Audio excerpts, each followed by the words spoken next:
1998. Junya Ota, better known as Zune, releases the game Touhou Gensokyo, Lotus Land Story on the PC 98. Third stage, the boundary between the real world and the fantasy world. Stage theme, Bad Apple. This unassuming little theme is where the entire phenomenon began. Simple, functional, and immediately overwritten by the stage boss, fading into perdition crisis as soon as Ellie appears. The next significant step was the addition of lyrics. 2007, May 20th, the album Love Light by Alstromere Records released at the 4th Reitaisai, a Touhou-only convention. Second song, arrangement by Masayoshi Minoshima, with lyrics written by Haruka and sung by Nomiko. Vocal track, Bad Apple.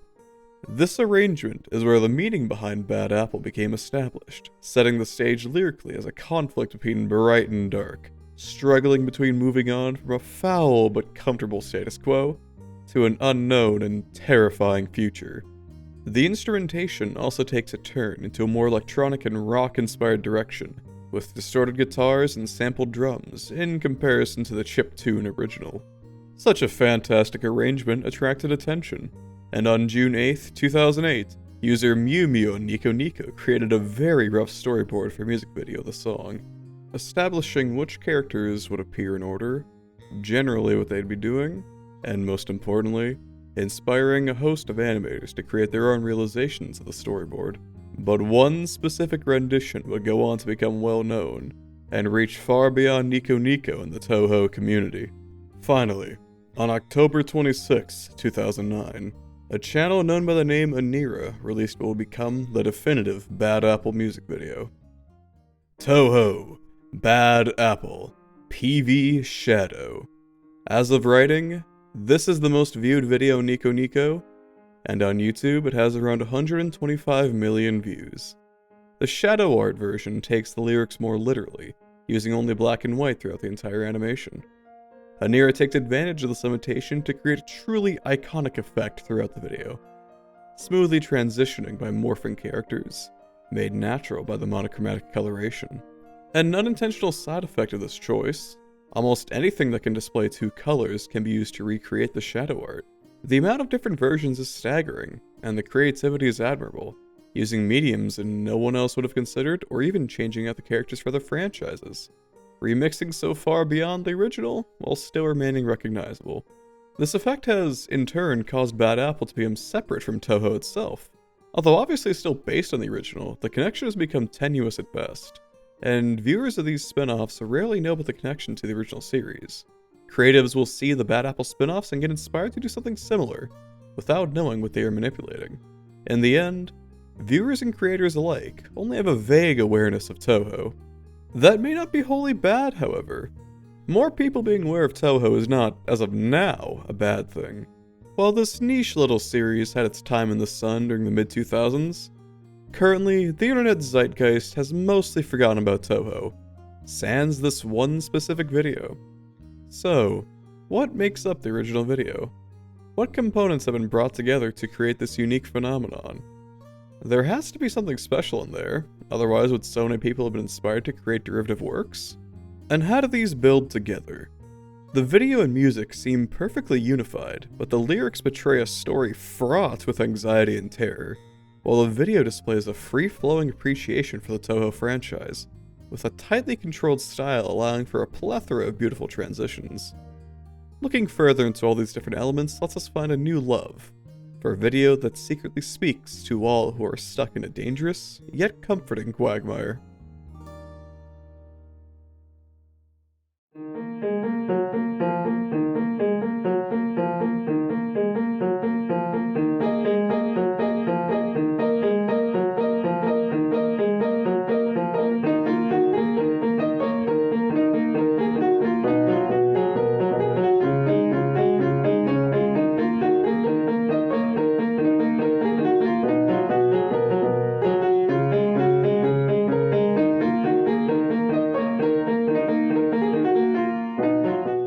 Let's begin with an analysis of the techniques used across the different iterations of the song, starting with a look at the music, both the Lotus Land story version and the Nomiko version. Then we move on to the shadow art video, looking at the visual stylization and how it contributes to the themes of the song. After that, we finally finish off with a look at the textual themes and ideas present in the work. After laying that groundwork, we can combine their pieces into one cohesive analysis. I should explain that while I know some music theory, I'm still actively learning and should not be taken as authority on the subject. In fact, I considered skipping over this part of the analysis in lieu of any confidence, but analysis of a song without considering the music would be incomplete. I'll be skipping over some parts of the original PC98 version, focusing on what's relevant to the future versions of the song. The following is to the best of my abilities. PC98 era Bad Apple begins with a melodic vamp, jumping between E-flat and B-flat with a continuous climb below it. The usage of the fifth note of the scale, B-flat, provides a point of stability while moving between the different intervals. Returning to the stable note provides a harmonic motion through various intervals. This is then contrasted with the eighth note rhythm, giving a jaunty and bouncy feel that contrasts the instability in the intervals. The actual notes on the scale take on different roles, however. Ignoring the repeating B-flat to simplify the motion, we have the tonic, and the fourth, third, and second, descending the minor scale. We rise quickly at the beginning, only for this excitement to be tempered as we slowly return to E-flat. As it repeats over and over, the rising motion gets tuned out and B-flat takes over the harmonic feeling. This bass line continues on as more elements get added. Next up is a sonically sharp, repeating perfect fourth stab on the offbeat, with a complicated sounding piano accompaniment soon joining. The progression seems to be an arpeggio up and down the minor scale, which ends up giving this trillish dazzling effect. Hearing these notes gives me a similar feeling like falling sand, or the audio equivalent of seeing flashing, waving sequins. The individual components are hard to follow, but the overall effect is clear. The bass line now forms the harmony, with fifths outlining a flat 6, flat 7, 1 chord progression, without the characteristic middle note. This implied chord progression is used frequently in later Toho games, and is a characteristic feature of Zune's music. Finally, the A section of the main melody appears alongside this new bassline harmony, starting with an arpeggio up the minor scale to the fifth, holding it there, then moving on to the eighth, seventh, and back down against the fifth, first, and arpeggio up and down the minor key.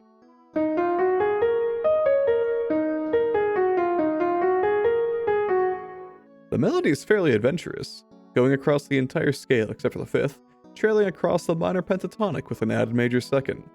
That F note smooths out what would otherwise be a fairly large leap for the melody, while adding a bit of instability and color. If we took it out and went straight to the third, we'd lose out on that melodic interest, while also making our contour fairly sharp. The B section of the melody is shorter and acts as a bridge to either continue the current harmonic progression or lead to the end of the harmony. This melody doesn't move far from the F note, providing a center to rotate around, allowing for the harmony to develop while staying in the same place melodically. We also modally shift to Dorian flat 2, a mode of the harmonic minor scale, closer to Phrygian than Dorian, making the section dark, but also somewhat adventurous. A little bit jaunty with those bouncy eighth notes. Moving a bit further ahead, we have a key change to G minor. I don't have much to say about this section besides that it's a direct modulation up a major third, and this section is used as a bridge and finale in the Nomiko version. That version begins with a simple drum beat. A crash cymbal immediately opens us up, disappearing until Marissa catches the apple, whereupon electronic effects are added to spread and fade the sustained sound of the cymbal. In between is a fairly standard drum beat with the occasional 16th bass hits, adding a feeling of surprise and urgency to the beat.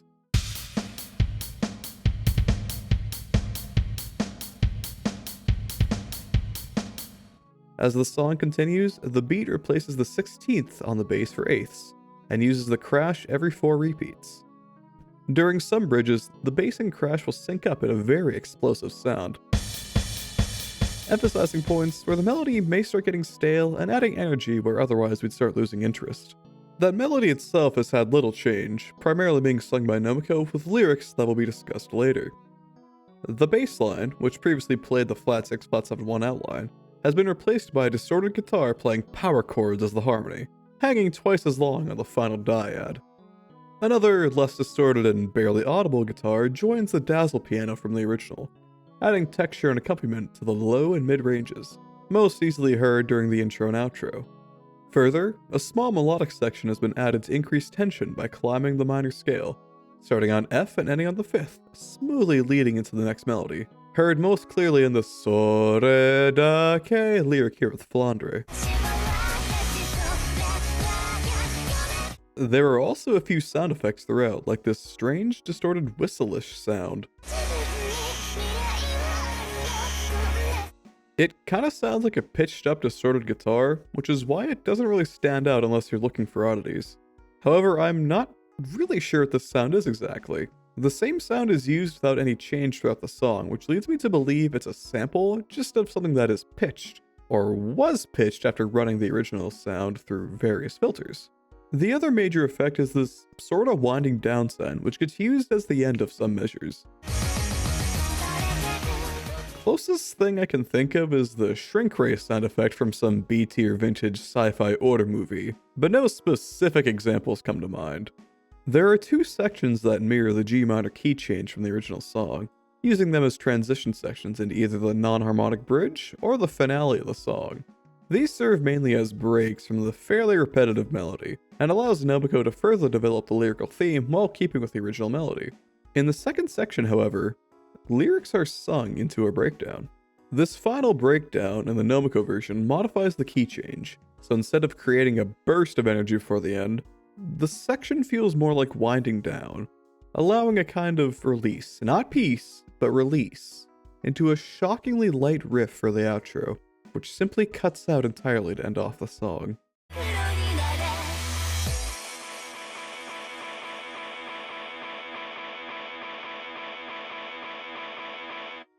Overall, the Nobuko instrumental is far more shock and awe than the original, retaining an electronic edge while adding traditional rock elements. The song feels almost oppressive in a punk or metal sense, sonically dominating the ear. But everything ends, and Bad Apple slowly loses its grip before disappearing entirely. This quality is contrasted in the famous music video. The most important stylization of the Anira music video is the shadow art. A good 99% of color in this video is either black or white, with only a tiny amount of gray showing from cast shadows and bright objects. That is, the only pixels that aren't pure black or pure white exist during strictly necessary moments. Everything, every other visual effect flows from this choice. That choice does force a problem though. If minute details like characters' faces can't be seen, you need to focus on general shape and movement. You could, if you wanted to, use this as a stylistic shortcut with simplified 3D models and stiffer animation, focusing less on details. The audience would have less to focus on, and the rougher animation could be covered up by this choice. Instead, Anira used detailed models. If you're unskilled in 3D animation, getting the characters to move naturally with the focus the audience will have on their outlines would be difficult, and someone who's inexperienced in animation may tempt themselves to use this choice to keep stiffer keyframes. But Anira was no slouch.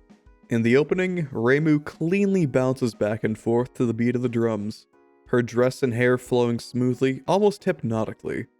Aya Shamemaru, when readying to toss her pen, straightens her back ever so slightly, causing her wings to flex and sway minutely. Not all of them are done perfectly. For example, PC98 Raymond and Marissa's hair are both a little stiff when they turn their heads and move their arms.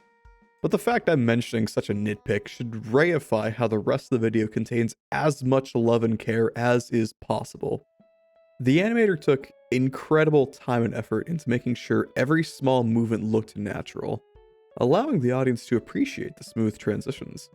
But those black and white transitions cause another unique problem: a lack of depth perception. Our eyes, generally speaking for this discussion, find depth in three ways: shadows, occultation, and perspective. Shadows are handled strangely, since the strict black and white color scheme needs to be broken for monochrome shadows, along with two exceptions which specifically do not cast shadows on the characters in the scene. In some cases, we are given a high-angle view such as Sanai's scene, where she does cast a shadow, causing her to seem more grounded by comparison. But these high angles are an exception, and most scenes do not show enough of the characters to see a cast shadow, and some that do still have no shadow, such as Patchouli. For the record, almost all characters with their full body in the scene have a gray shadow. The asthmatic wizard is an outlier. Shadows, however, are just one way to find depth in a scene. Perspective, instead, is found by comparing parallel lines and watching for convergence in the distance. Since parallel lines by definition do not converge, but they seem to do so when venturing towards a point at infinity. While not impossible in black and white, Anira specifically avoided detailed scenes where parallel lines would become obvious. The only scene with any inkling of detailed ground is Komachi's scene, where her boat leaves a wake implying water exists beneath her, while everyone else just stands above a void, occasionally casting a shadow to imply a floor. Everything becomes very floaty, disconnected from any implied backgrounds as a result. So how come we can still figure out what's in front or in back? There's another fourth method of depth perception I didn't bring up until now: motion, both in terms of parallax and optical expansion. These, combined with occultation, are the critical methods used to find relative depth in the entire video. Something must move, and ideally move in front of or behind something else in order to establish this relative depth. And as a result, Anira has very fine control over our depth perception. In some cases, they allow the background to become equal in depth to the foreground, leaving a flat feeling to the image, most easily noticeable with Eiki Shiki in the vertical split. The boundaries between her and background intentionally broken. In other cases, we are shown extra background detail.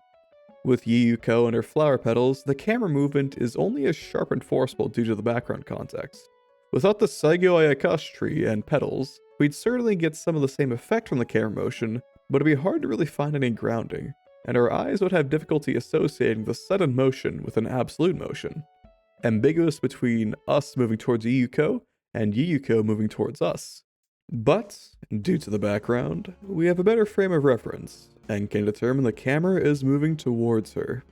Motion in general is given special emphasis thanks to this black and white scheme. At the beginning, we don't want the viewer to focus on spinning around Reimu, but do want to go from a front view to a profile view, so we can clearly see the apple nearly being bitten. Thankfully, we don't have any point of reference besides Reimu, and we don't have any easily catchable details on her, so we can just spin the surrounding camera, creating a smooth, almost imperceptible change in perspective, despite the absolute change being a 90-degree rotation. Genuinely, I didn't really process the rotation's existence until I was meticulously inspecting details for this video. A counterexample can be found near the end of the video, when Yuka closes her umbrella and points it towards something off screen. Around her are raining flower petals, a central element of Yuka's character, being a yokai whose motivations involve watching the flowers bloom in Phantasmagoria Flower View. Indeed, there are plenty of examples of Anira using the animation to characterize everyone, alongside taking every opportunity to use the black-white coloration to the fullest extent. I wish I could go further into how each of these transitions relate, or do not relate, to the character they embody, but that's not the point of the video. If you'd be interested in a companion video going further into the characters and their characterization, let me know in the comments. I do think there's some really fun connections in there, but it's not so much analysis as tabulation, or explanation and declaration. Hopefully, I've illustrated the sheer effort and dedication that Anira put into creating the music video.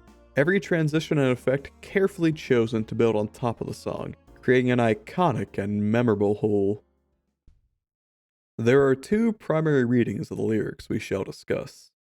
The derealization interpretation, closely related to depression, and my own interpretation, that being the fear of losing the self.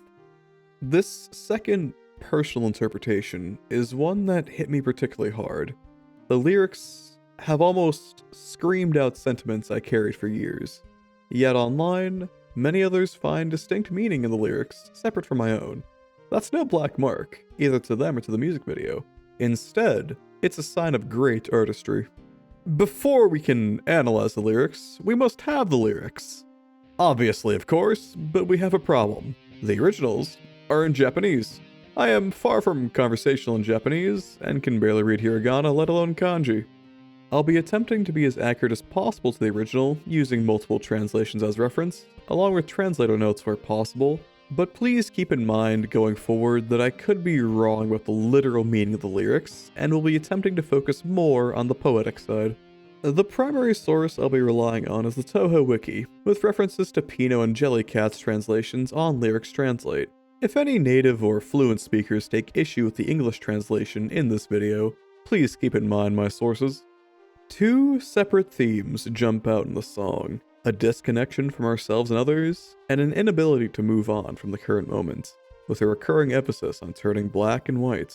Understanding the disconnection requires understanding a specific term in the original Japanese, kokoro.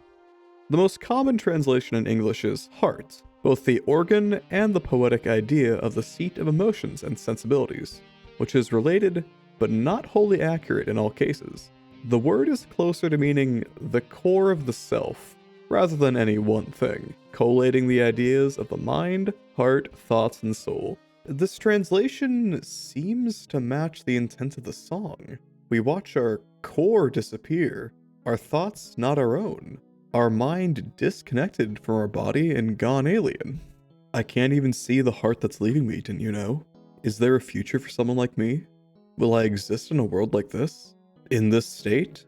Do we have any purpose or reason to live? Why bother when we may not even have a future as ourself? The state has no end or beginning, but is wrapped in apathy.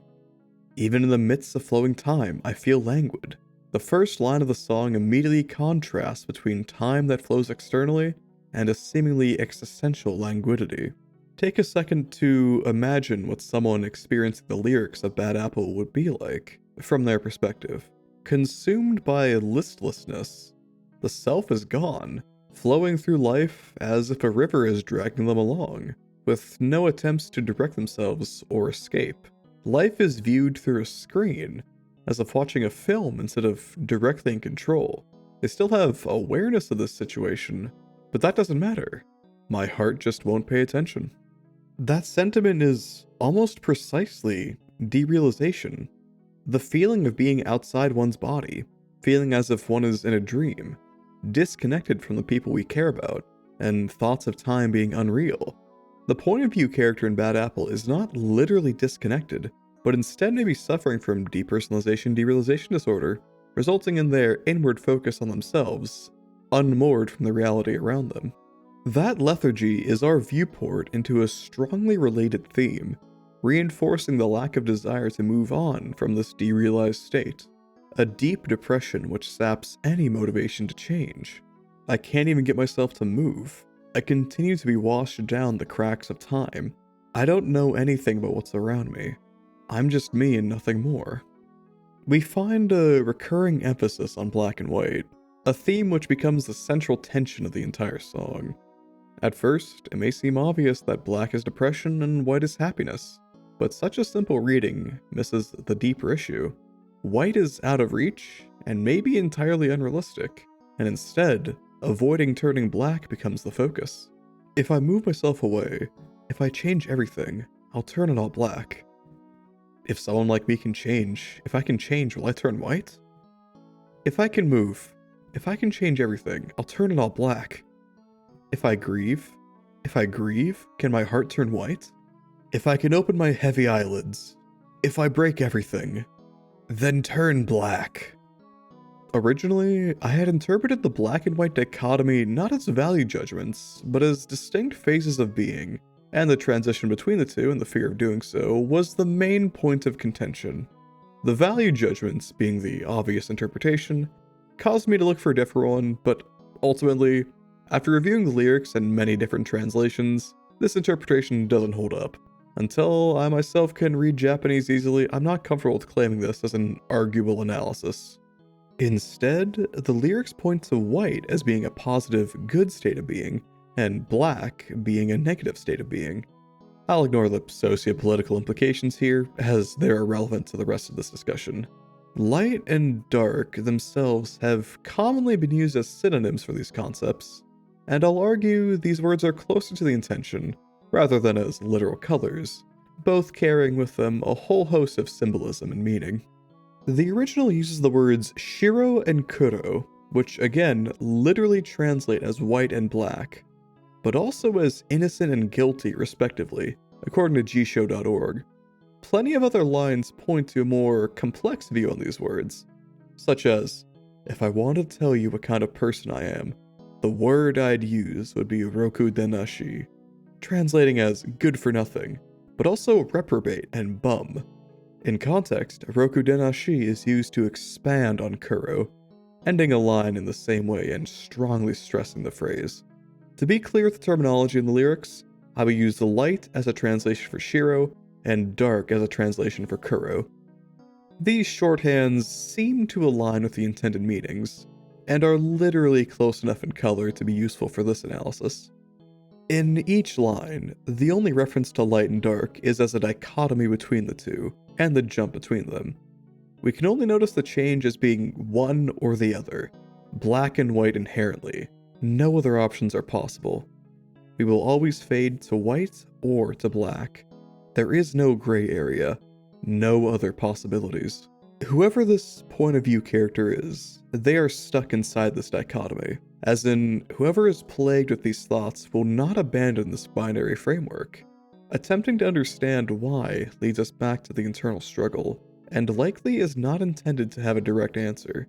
We can determine various aspects of the struggle to start mapping out a greater picture. We can see already an aversion to changing the self, a fear of becoming someone else, and an apathy to this state. Each reference to color in the text is also accompanied by mention of change. If I can change, will I turn white? And if I change everything, I'll turn it all black. Both reference change directly, and the hesitation from that transformation, as well as an inherent ambiguity in turning white.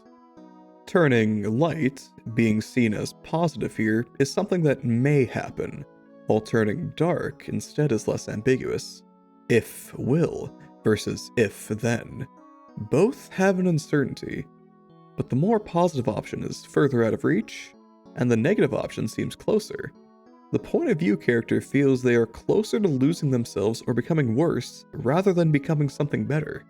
Fading to light is less probable than fading to dark, either of which may happen if they decide to change. Thus, they resist, to avoid the potential of falling even deeper, and as a result, prevent the possibility of escape.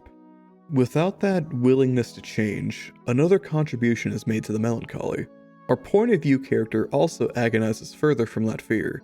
If I move, I'll destroy everything. I'll destroy everything. By the thought of becoming something new by moving, we simultaneously believe we cannot become something better.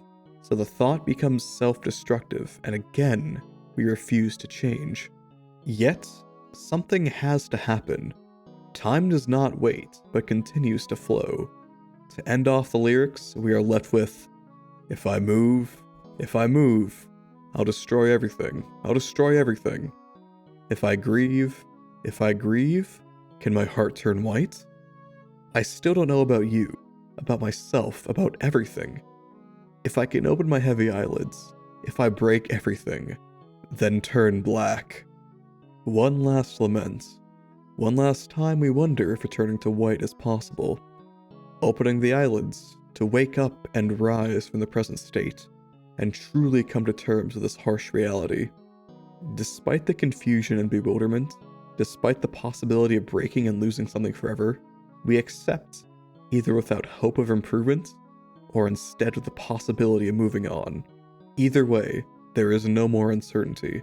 We no longer worry about what will happen, but accept what may come, even if dark, and the struggle of Bad Apple is resolved. If it hasn't become obvious by now, I absolutely adore this music video. Each individual piece is well crafted and unique, joined together to create a truly cohesive piece of art. The original PC98 version, while perfectly fine, is also somewhat forgettable in the greater context of Toho music. Nobuko's remix created a story based on merely the name and brought a more rock and electronic instrumentation. Finally, Anira's animation gave a striking visual identity rooted deep into Toho itself, alongside a distinct color scheme, easily recognizable due to the cultural phenomenon surrounding Bad Apple. The sum total of these components may now be analyzed as one cohesive whole. I'm sure many of you were jumping at the gills to point out the connection between turning black/white and the monochromatic nature of the music video. Undoubtedly, that lyrical theme is what drove Anira to choose the iconic coloration, not only giving the video a unique identity, but also giving a unique connection to the themes of the remix. The video also makes efforts to line up with the lyrics more directly, occasionally covering the screen in the specified color to create a resonant effect, painted white during the transition to the Prism River Sisters, and painted black during the Nitori to Yuka transition. Further, the previously mentioned floatiness, the lack of grounding in the music video, is also sourced from the textual reading, a loss of the self. Although seemingly a tenuous connection, I feel the lyrics had a strong influence on the design of each scene and contributed to the sparseness of detail. This sparseness is especially noticeable when comparing to other renditions of Bad Apple at the time, which typically went for an approach with detailed scenes. Although simpler to create, few details in scenes is an uncommon choice and, if not intentional, definitely adds to the feeling engendered by the lyrics and is enabled by the black and white color scheme. Simply listening to the Nomiko version by itself would give the impression of an ungrounded and listless individual. Accenting that feeling, the music video contains so little detail that only characters are shown, and each scene morphs into the next cleanly, with the entire video being contiguous, unable to tell where one scene ends and another begins. I don't know anything about what's around me. I'm just me and no more. Am I dreaming or seeing nothing? We are ungrounded both auditorially and visually. Since we also have our depth perception entirely controlled by Anira, we cannot tell the sizes or real distances of anyone in the video. And as everything shifts and morphs, we lose track of our original position and points of reference. Unrealistic thoughts about distance and the size and shape of objects. That almost implies the literal point of view of the camera is the one experiencing depersonalization derealization disorder, but I more think Anira intended the morphing we see as a side effect. That morphing is for emphasizing the feeling in the lyrics, rather than creating a camera character. The entire video feels more metaphorical than literal, attempting to elicit a feeling rather than show a specific story. Each morph to a different scene allows for a new action with new characters, and Anira has taken efforts to line up the events of the music video with specific moments of the song. Some measures begin with a crash symbol, the extra emphasis breaking up certain rhythmic sections, but beginning new scenes or revealing new characters during these crashes adds some fun consonance between the audio and visual medium. Refocusing on Yuyuko during the flower petal scene elicits a crash when the camera finishes movement. In Yukari's scene, Yukari folds her fan to reveal Tenchi, crashing exactly when Tenchi is fully shown. Seeing that Tenchi still exists is a real crash moment. Another detail which may be missed is the key change occurring right as we get to the PC-98 characters. Right as the water bubbles turn to flower petals, the key changes and brings Yuka Kazumi into focus, who appears in Windows Toho but originates in PC-98. Following her is Ellie, exclusive to PC-98. Then the designs of Reimu and Marissa from the same era. And when the song finishes with rhythmic guitar chords on the Taijitu, we switch back to Reimu and Marissa's modern designs, with Reimu catching the apple from the beginning, implying a loop. For the average viewer, this sequence just seems to be the end of the song, but for those who know a bit more about Toho, another interpretation can be found. Bringing out the PC-98 characters exactly when we reach the finale implies a return to the very beginning, the before times. Our point of view character may be reflecting on earlier times, which only partially existed, imperfect memories reconstructed maybe long after the struggle has finished. Alternatively, this moment is the very end, succumbing to the struggle, only momentarily considering the foregone present and future. The finale is made more ambiguous in the music video. Instead of the resolution to black, we are reminded of the yin-yang nature of reality. Black and white and black. We do end with the screen becoming entirely black, but the modern Reimu and Marissa appear, reminding us of the possibility of the future. While the original Nomiko version has resolution, it accepts the more negative possibility, but the Anira animation seemingly reinterprets that ending, seeing the resolution as positive no matter what, as the point of view is no longer stuck and can begin recovering into the future. The black and white dichotomy is broken, And as a Picardy Third enjoyer, I appreciate ending the song on a lighter, brighter theme, even if this interpretation is not immediately obvious, has a darker and equally valid interpretation, and requires looking deeper inside with some admittedly large leaps in logic. A combination of floatiness, disconnection, black and white, the whole is more than the simple sum of its parts. Bad Apple is a rumination on rumination, a look into aggression turning inward and becoming apathy. With one last grand statement, Bad Apple claims that taking the risk of failure is greater than the certainty of stagnation. Either way, the self is lost, instantly or piecemeal, but accepting that loss is vital for moving on. I've been listening to this song for a very, very long time. Certainly over half my life has had this song occasionally in the background, shaping me subtly. My first introduction to themes in music, in fact. The concept that you had to analyze the lyrics closely and understand the feeling they elicit, previously only said as a matter of fact in the classrooms, was now put into practice for the first time. I owe both my eventual introduction to Toho, along with a drive to understand the deeper meaning in everything, to this very song. Toho itself has become a kind of guide to learning the deeper aspects of music, beyond my previous method of, just place notes on the DAW and see what happens. Of course I had a previous interest, but the complexities hidden within Zoon's music gave me a window and a motive into the parts of music previously hidden from me. I've begun to compose in sheet music, which previously seemed intimidating. I've began playing around with genre conventions and instruments. I've started learning piano on my own time, and I joined a college choir. Now, I have the tools to understand why music does what it does, or at least with a greater understanding than before. So, as my introduction to Toho, a game series I enjoy beyond just the music, Bad Apple holds a special place. Without this music video, I likely wouldn't have touched the series, or would have gotten into it far later, and my renewed interest in music may have been a fleeting love. My interest in the music video was initially visceral. Being literally 10 years old, I had an inkling of the intent behind the lyrics, but I didn't have the experience or tools to really dig deep into the song, further complicated thanks to the language barrier. Later on, when I discovered the Jubiphonic cover using the Pat McCarthy translation, I finally received lyrics I could directly understand without having to read instead, right around the time I became a teenager. The seemingly edgy lyrics about agony and melancholy, especially in the English version, spoke to me in a very surface-level manner. Then, I revisit the song after having aged some, meet more people, learned about more experiences in the world, and I reconsider the growing interpretation of simple edginess. Looking into the translations once again, looking into a few separate translations and comparing, looking to understand it more wholly than the mere glimpses from before. Something about the holistic experience of reading them concurrently, I saw just a little bit more, came to appreciate the song in a different way, after having felt that fear, that disconnect, that ennui. Have you ever been afraid of asking why you don't want to do something? Not in a laziness sense, but in the anxiety sense. In the sense of a paralysis in the mind, a mental block stopping you from taking that path. I felt that a lot at one point. That feeling is a result of some fear, as if you were to walk down that path, you would lose yourself forever, become someone unrecognizable. Allowing yourself to become someone different is an odd proposition.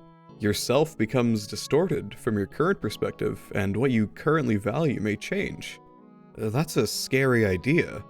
How can we preserve ourselves in the face of that? But ultimately, we change no matter what.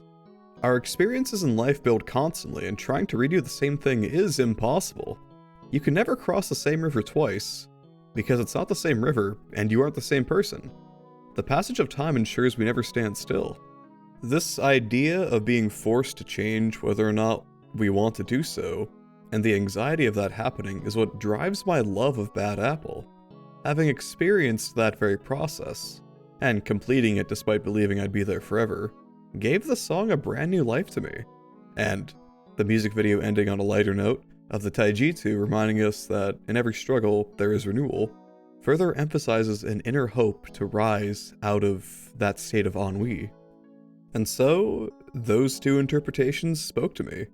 Similarly, needing to become someone new, yet being stuck in a fearful quagmire, not knowing if I would fall into something unrecognizable.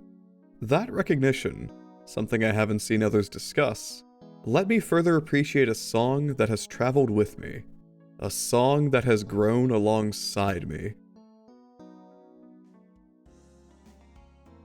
We've seen that Anira, whoever they are, put thought in how the shadow art would affect the composition and cinematic technique for the animation.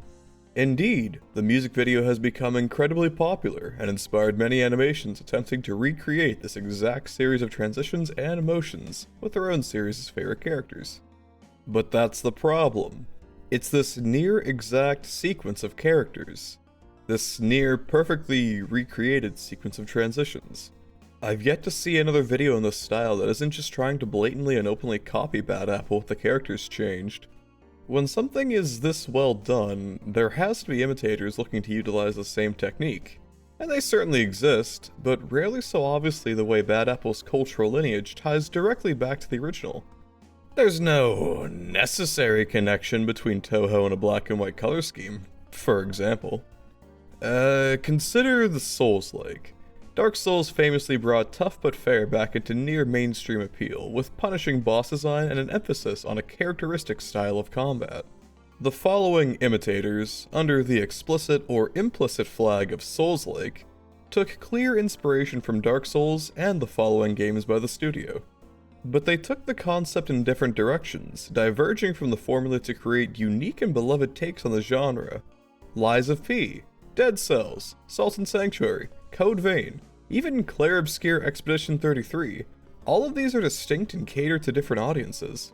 The Bad Apple issue I'm trying to make clear is as if every Souls-like kept rigidly to the design of Dark Souls 1. Only 4 rolling directions when locked on, medieval fantasy, sword and sorcery, obscure story, slow and kinda clunky movement. Imagine a Lords of the Fallen 2014 shaped boot crushing a human face for 1,000 years. The original developers of Dark Souls themselves iterated most of all, focusing on different aspects of the original. Dark Souls 3 is faster paced. Sekiro requires deflections, which leads to a distinct rhythm. Bloodborne is even faster paced.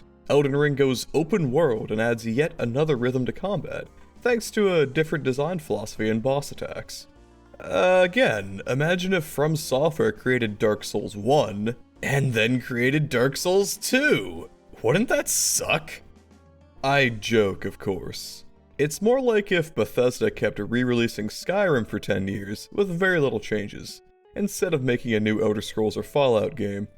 Toho Project, however, is different, and resists the rigid copyright these games fall under. The only reason Alstroemeria Records was allowed to release a remix of Bad Apple is due to Zune's very loose requirements for derivative fan works. Anira's own original animation presumably follows from the same principle.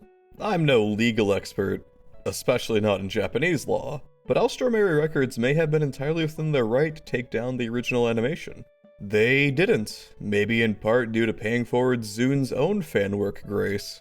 That grace is partially responsible for the extent Toho and Bad Apple have reached, and Alstroemeria Records themselves have adopted the shadow art animation, cementing it as the official version. All that to say, we still don't have a definitive answer to why no one else has tried to use a black and white color scheme, using the same style for their own unique creative work.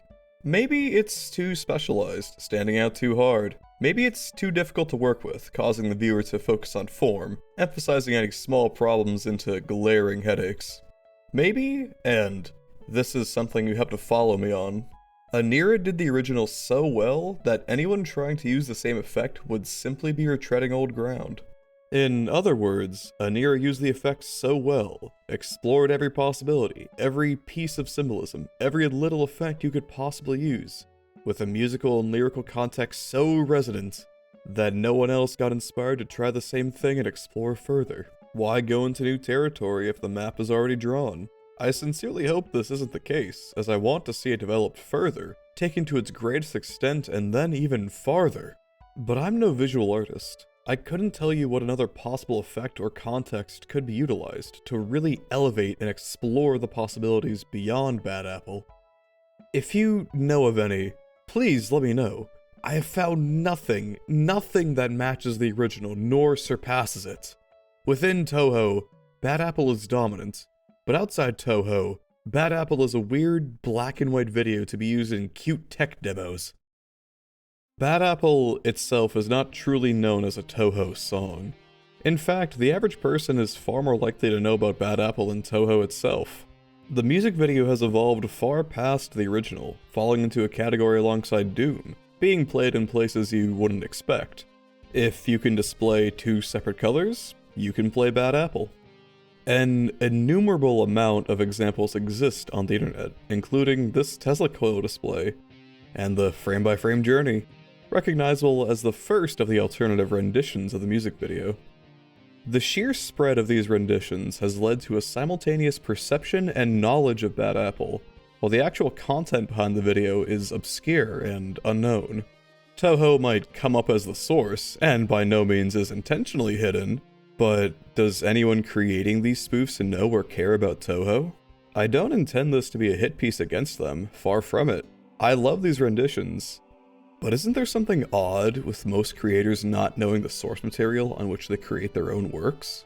Bad Apple is a cultural phenomenon, disconnected from its origins and evolving far past them. But the origin might as well be disconnected too. The famous music video has a name attached, but that name has only one known work. If you click on Anira's profile on Nico Nico Doga, Bad Apple is the only video. There's something interesting here. One small connection, one tiny glimpse is hidden in the description of the original. I tried to make a shadow play from the original idea. There are multiple parts taken from previous videos. I gave up on the idea of a hot spring because you couldn't tell who was who without the clothes. I hope you found the video enjoyable. Stealth marketing! Let's contribute! With a link to another music video for the game Freedom Wars, titled roughly, Let's Contribute, released in 2014. This connection mystified me for a little while, until after more digging I stumbled across an article from before the release of the Vita title, wherein Toshiyuki Yasui, the game's art department head, claims Anira helped with the Freedom Wars music video, and the two have known each other for a long time. Apparently, Anira and the production staff have been awarded with delicious eels for their contribution to the music video. Even more interesting, a video for a song created by Yasui is mentioned. From before both Bad Apple and Let's Contribute, Hi Ha Haini, Ashes to Ashes, released on March 15th, 2009, contains the credit for video producer as simply Anira-san.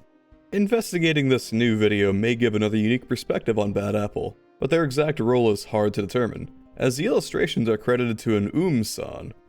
My best guess would be Anira put contribution to motion, but I have no way to verify this interpretation. With what we can see, some segments may be animated in 3 dimensions for added flair, mostly blackened cogwheels, providing the visuals to a song poetically describing the decay of the world, seemingly played as Kaido reflects at the end of everything. As it seems, Anira has a preferred lyrical theme. The time span may be the biggest indicator. Hi Ha Haini released only 6 months before the Bad Apple video, meaning Anira may have finished their contribution and then immediately began work on Bad Apple. As far as I can tell, these 2 videos, along with the Freedom Wars promotional, are the only other works of Anira on the internet, and unless anyone has knowledge of others, are the only ones to exist. I suspect Anira may be working under a new name, wanting to distance themselves from their old work. Someone with this immense skill in video production and animation should be well known, but only one of their works is truly recognizable, and is never referenced by Anira's name. But isn't that kind of fitting? Bad Apple, the Nomoko song based around disconnection from the self. Bad Apple, the music video which has been used and brought far beyond Toho. Bad Apple, the song originally made in 1998, forgotten until re-emerging in an entirely new form. Over these nearly 3 decades, this song has been reinvented and reimagined by so many people. Mew Mew's original storyboard and Nomoko's remix kicked off a grand series of events, where most who engage with the culture are no longer aware of its origins. Disconnected, becoming something new forever. Bad Apple has resolved its own themes, in reality, by continuously being reinvented, moving on from the past and evolving forever.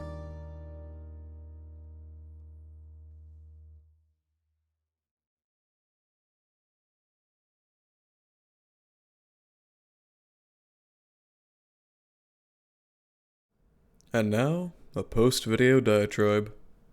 Alright, second take of this because the first one was extremely unfocused. Doing this with absolutely no audio treatment, no audio editing. I'm not gonna bother with that, so if you think this sounds like terrible, that's why. And if you think it sounds okay, please let me know, because if I have to do less work in the future, that would help make these videos faster.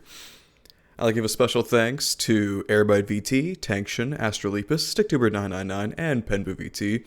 All those people are people that I talk to on a semi-regular basis, so giving them my own special personal thanks is appreciated. But I'd also like to give a special thanks to Zune, Evan Davis Piano Channel, 8-Bit Music Theory, and 12 Tone for various music-related purposes. You can see why on screen now, I hope. I have a list of convo topics I'd like to go over, hopefully less than 3 minutes. Probably not, though. The Hololive Bad Apple music video. That released while I was just wrapping this up. I think it was about a week ago, actually. I'm like, wow, this is actually really good. Like, I really appreciate that Narissa decided to create her own translation of the lyrics. Because while the Pat McCarthy lyrics were really important to me at the time that I found them, I feel like they miss a lot of the more nuances of the original. And I'm not, I can't entirely say for sure if Narissa captured them perfectly, but I will say that I like hers a lot more. And the rest of the video with the other Hololive members was also awesome. But besides that, I finally finished this video. It's taken me 8 months, man. Next video is absolutely going to be shorter than this. Probably, I don't know, the Mahjong video or the Lobotomy Corporation video. Not Limbus Company, Lobotomy Corporation. I will not be playing Limbus Company. I like Lobotomy Corporation way more.